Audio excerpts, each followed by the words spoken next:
When I was a kid, I was diagnosed with dyslexia. As a result, I was cut off from the world of literature as a child. That was until my mom signed me up for the National Library for the Blind and Dyslexic. Suddenly, I was able to consume media that I was previously locked out of. Soon I was able to join the Pevensey children in Narnia, make molasses candies with the Ingalls, and travel through time with Ebenezer Scrooge on his adventures of self-actualization. What I could have never imagined as a child is that one day, in spite of all the obstacles, that I would become a best-selling author.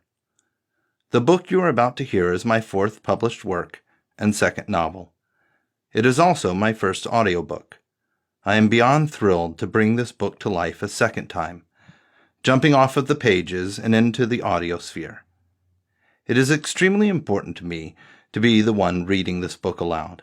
In doing so, I am yet again overcoming something that was once considered an impossibility for me. When I was diagnosed with dyslexia, I was told I would never read or write beyond a second-grade reading level. Now I am about to read to you the book that I wrote.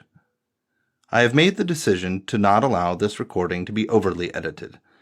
I may stumble occasionally, but I worked hard for each one of these words to enter my brain and exit my vocal cords. I dedicate this audiobook to all fellow neurodivergent people. Each of us has been gifted with unique talents, as well as obstacles. So many of us have been told, "You will never," and we have taken it as a challenge to beat the odds that have been stacked against us. I am so proud of each of you. I am proud of me too. I am so excited to introduce you to the characters and places in this book. Though it is a work of fiction, it is profoundly personal. I think all good works of fiction are. So snuggle in or turn up the dial in your car and join me along with Leo, Joy, Shane, Clementine, and Nick as we journey along with them on their adventures at the All Saints Hotel and Cocktail Lounge.